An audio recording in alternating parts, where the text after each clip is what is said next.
Seahawks, thanks so much for joining us for another Student Live. As always, if you have any questions or comments, feel free to drop them in the comment box below. So for those of you who may not know, Broward College is celebrating a huge milestone this year as we have officially reached our 60th anniversary. So for today's segment, we wanted to highlight this monumental occasion with someone very special who will continue to be instrumental in not only shaping the future of the college, but its continued success. So without further ado, I'd like to bring on screen our very special guest. Hello, Seahawks. How are you? It's great to be able to engage you. I hope you're all doing well. Hopefully you're focusing on your studies and making sure you're reaching out to your faculty and advisors if you need anything, but I'm excited to have the opportunity to talk to you today. Thank you so much, President Haile, for joining us. We're so happy to have you. Before we kick off, of course, I'd like to know, it's been quite some time since we've been able to see each other face to face. How are you? How's the fam? Oh, thank you so much for asking. They're doing well. For those who don't know, I have an 8-year-old daughter named Haile and a 5-year-old daughter named Sloan, and married to my wife, Shay. And of course, we've been engaging in the homeschool environment. We've been managing well, and my daughters have been troopers throughout this entire experience. And most importantly, they are healthy, they are well, and we continue to laugh with each other as we manage through these challenging times. That's awesome. I'm happy to hear that. And I'm sure a lot of our Seahawks are going through the exact same circumstances that you are. So it's nice to know you and your family, you're right there with us, holding it down, working from home and doing school from home, which I'm sure Absolutely. that's a fun hat that you've been wearing for the past few months, right? Yeah, well, I'll lay the foundation now. If either one of my daughters come in and enter this scene, please don't be surprised. They're wonderful, and what I tend to do is let them wave and say hi, and and continue to move on with the meeting. So please don't be surprised by that. Not at all. They are welcome to be on camera if they're as natural as you are. Oh, thank you so much. Anytime. So the role of a college president is extremely rewarding, but also super challenging. So we want to take a few minutes today to talk to you about your experience so far serving. Sure. But I'm sure this was not how maybe this initially started, was thinking I wanted to be a college president. So my first question, out of sheer curiosity, is when you were a kid, what did you actually want to be when you grew up?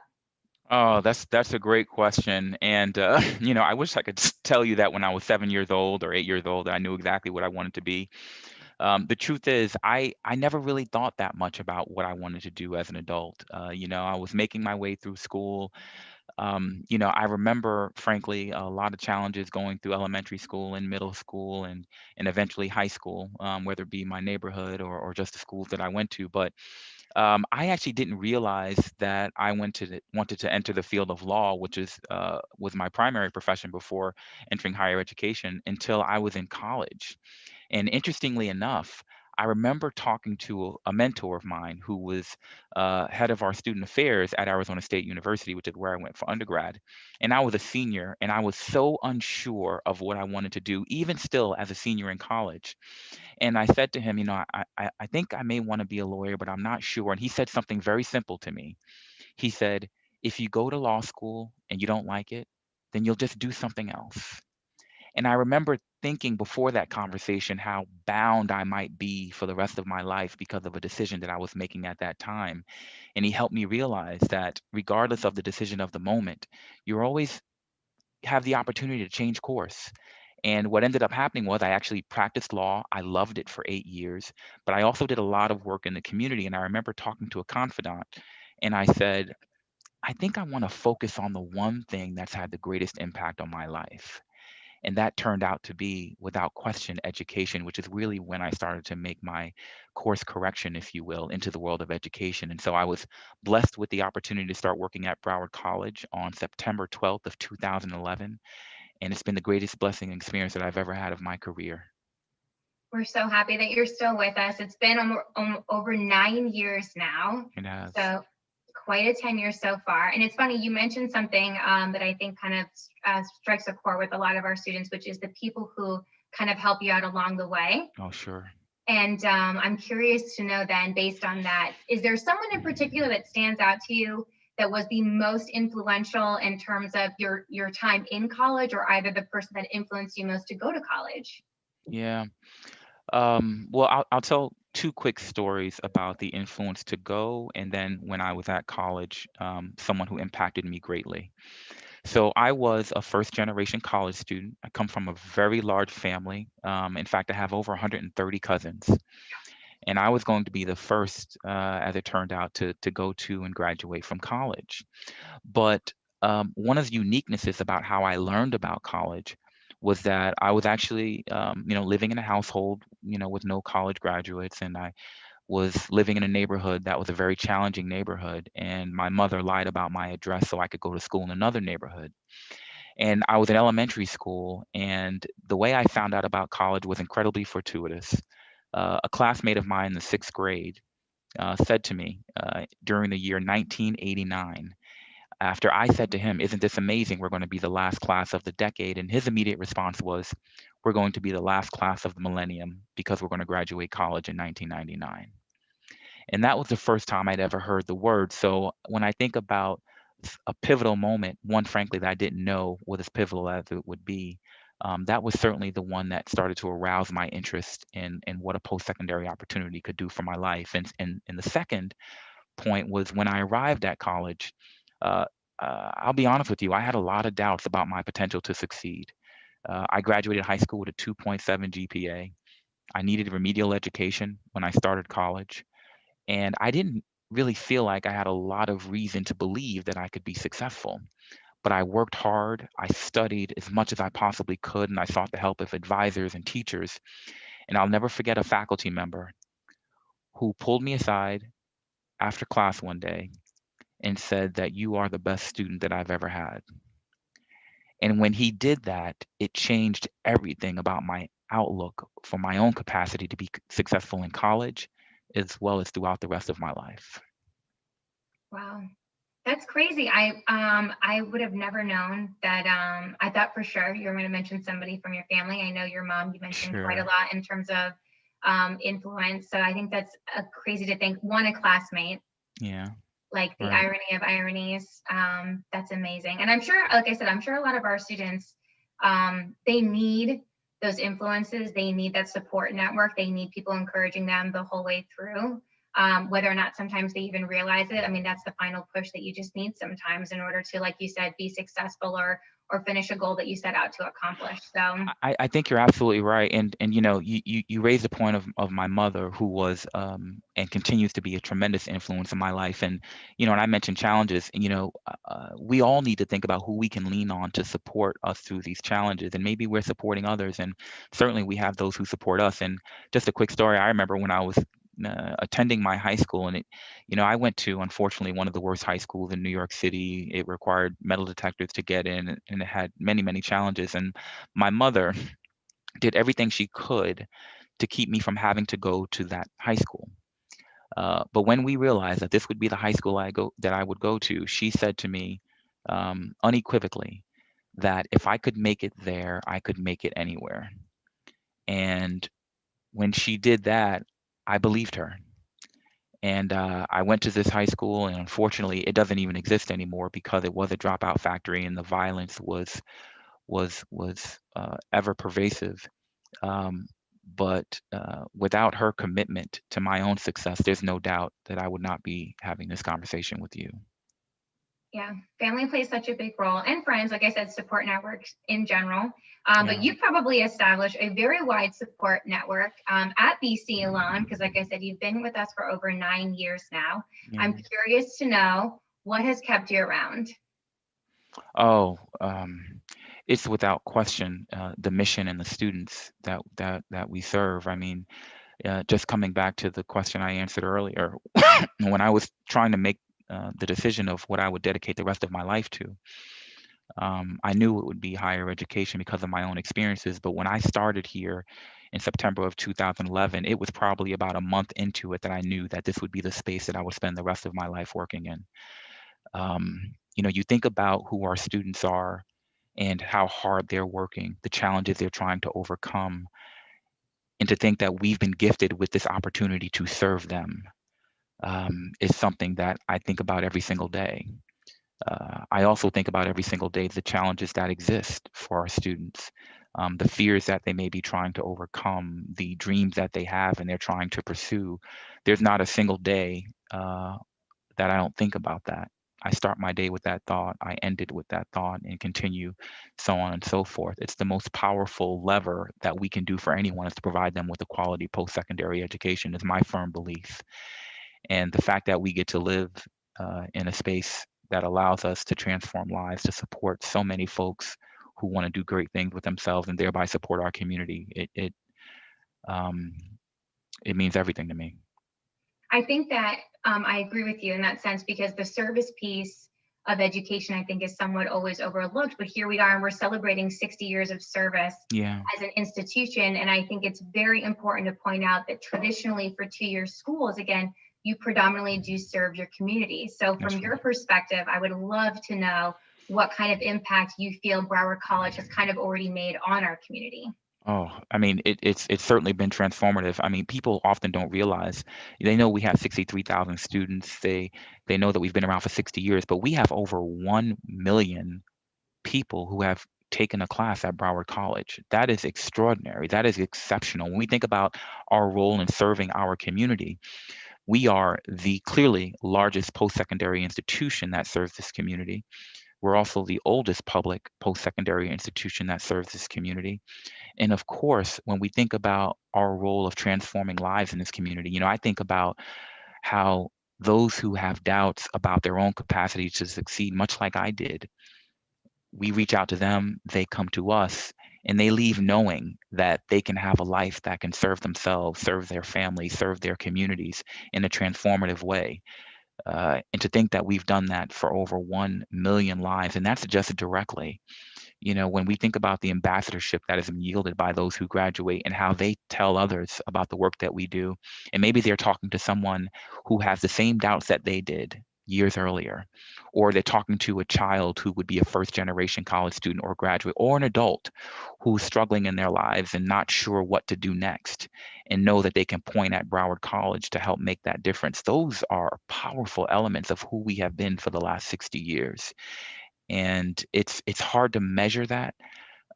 It's hard to measure the value of providing hope to so many, and to think that we're able to convert that hope into true opportunity is something that we should all be grateful for. Yeah, absolutely. And I think as part of your presidency, I think that's something that you particularly have highlighted over the past few years, because I distinctly remember when you stepped into the role, one of the things that we kept seeing over and over again was this mantra of together we serve. And so Mhm. I'm kind of curious to know what inspired that. Yeah. Well, I'll tell you, I've always had the belief that no single individual can accomplish anything great. No single person, no single president of a college, no individual will make the impact they need to make. It is only collectively that we can make the greatest impact possible. And I say that when I speak of every corner and crevice of this organization. One of the things that I've loved over these last 2.5 or so years is being able to yield ideas from everyone, from faculty, from advisors, from our maintenance crews, from security, from you name it. We've been able to garner information, difference making information from every corner of this institution. That is the only way that we can maximize and optimize our service to our students and our community. There are undoubtedly things that folks know at this institution about how we can get better that I will never know simply by sitting in my office, that I will never know simply by talking to the leadership team or my direct reports. It is only by way of us engaging each other holistically at this organization that we can make the greatest difference that we intend to make. And that's what it comes down to. When I think about Together We Serve, I think about our service to our students, our service to each other, and our service to our community. If we're going to do those things, the only way it can be done is together. Yeah, absolutely. And I think that, and like I said, and you mentioned it's been 2.5 years, right? So technically, if you're looking at that, it's a relatively short amount of time. But I feel like you've been able to perpetuate a lot of change in that amount of time. So, Mm. are there any proud moments that kind of stick out to you over those past few years, or really your entire time so far at the college? So I would say just one address to the foundation of the question is that it's really us who have created this change, right? It really is. It is knowing that I'm not in the room, but people are ensuring that the very best of themselves is on display. The very best of service to our students is on display. That's 5,000 employees who are marshaling their resources to make the greatest difference for this organization. The truth is, when I think about us in the mission driven nature of who we are. I've never been in a room with someone at Broward College who didn't care about our students first. And when we have that element to who we are, we can make the greatest differences possible. That element perpetuates this institution. It has for decades. When I think about proud moments, I think about, frankly, the moment that we're in. It is a really difficult time. It's a difficult time for a lot of people in innumerable ways. We know that we're dealing with an economic calamity. We know that we're dealing with racial equity rising to the surface of our consciousness. And of course, we're dealing with the health related pandemic. All of these things individually could rock an organization or rock a community. And here we are dealing with all three of them. And I couldn't be more proud of how we've handled it, of how we've continued to prioritize our students, how we've continued to focus on the health of each other, and of course, making sure that we do everything we can to help ensure our community is rebounding from this. People ask me all the time how we're doing. And the thing that continues to come to my mind first is the spirit of this organization, right? The spirit is still one of love for our students, of engagement of our community, of help for each other. That has been unwavering, and I would never wish this moment on anyone. But there is a shining light that I think that has come from this, and that's seeing how we've been able to respond to it and how we've been able to respond collectively. Um, and so, this moment has been, in my view, one of the most powerful that I think I could ever experience. Yeah, absolutely. If it doesn't challenge you, it doesn't change you. That's So, right. That's yeah, right. absolutely. I know, like I said, in us getting to spend time with you in student life, I know the number one thing is always the student to president interaction. It's so valued. Mhm. And they look forward to that transparency, that time with you when we were on the campuses. Is there any conversation that really stands out to you that you've had so far with a student or multiple students? Oh, that is such a tough question. I've had so many great conversations, and the students are incredibly inspiring. I always think about, their will, their guts, their grit, their willingness to not let anything in their way. There's a story that always resonates with me, and that is this is actually before I became the president of Broward College, and this is when I was talking to students during the search process, and I remember a student who said to me that she walks 4 miles each way to get to class. She was going to our North Campus. Actually, this was before the search process. And she says it without any, malice or anguish, or she just says, this is just what I do to get it done. And I think about, there's two things to think about. One, she's absolutely incredible, right? She has the will of a giant. And how fortunate are we that we get to serve people with that kind of will? I think about our students who are going through things at times that would break most of us, but they're not broken by it. They continue to move forward. And the other side of that, though, is how many students would be wonderful students to have and can transform their lives, but simply can't walk 4 miles every day reasonably to get to school. And so, as much as I cherish the grit of those who get to us and have the ambition and will to be successful, I think just as much of those who may not have that level, but still deserve just as well as anyone else the opportunity to be successful. So that story speaks to two sides of the same coin that speak to who we are, and I think who we should be and who we're aspiring to be.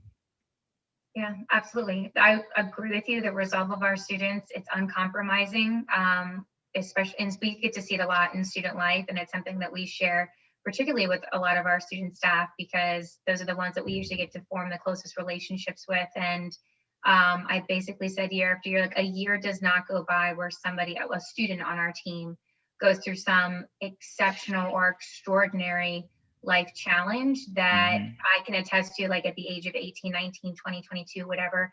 I agree with you, like would have rocked me. Like, I don't know, like if you will have the desire to persist because of that, but they do. That's right. Yeah, it's exceptional, and we should all be very proud. Yeah. So I know that you're only a few years in, so we've got lots more successes to come. Yes, indeed. But have you given any thought to, at the point where you step away from the role or retire formally from the role, what kind of a legacy that you're hoping to leave as part of your presidency at BC? You know, it's a fair question, but I'll be honest with you. I don't think about it that way. I'll tell you what I'm excited about, and there are so many things, but one of the things that we have to be conscious of always, as individuals, as an institution, is how, as students, certainly, how do we become the very best version of ourselves? The best version of ourselves at this institution is to ensure that everyone, regardless of poverty, regardless of race, regardless of these external influences that we know exist to deter us, everyone in our community knows that they have the opportunity to transform their lives through higher education. We know that higher education is the fulcrum for magnifying your life and your success. People who achieve a post-secondary education don't just get great jobs and make more money. They live longer. They live healthier lives. They're less likely to be in prison. They're less likely to lose their jobs. If they lose their jobs, they're more likely to bounce back quickly. And so there are so many reasons to understand how this is the fulcrum for changing your life. And everyone should have the benefit of understanding that opportunity. Everyone. It can never be only about those who get to us. It has to be about how do we make sure that our entire community recognizes Broward College as the opportunity to transform your life, the life of your family, and your community. So based on the fact that, again, like your views and your philosophy about higher ed and the impact that it can have on you ultimately, obviously our audience today is predominantly students. So based on some of those challenges that you went through yourself, based on your own college experience, any advice that you have for our students, not just given our present day circumstances, but just in general? Yeah, I would suggest that all of our students recognize that regardless of what you are going through, keep going. I promise you, on the other side of this challenge, on the other side of whatever pain you're experiencing, and I can only imagine, but on the other side of the challenges is success. But you got to get through. You got to keep pushing. You don't stop. You keep going until you're to the finish line. You graduate, you get your certificate, you get your degree, and you continue to move on to make the greatest difference you possibly can in your life. Don't stop. Don't ever give up. Keep going.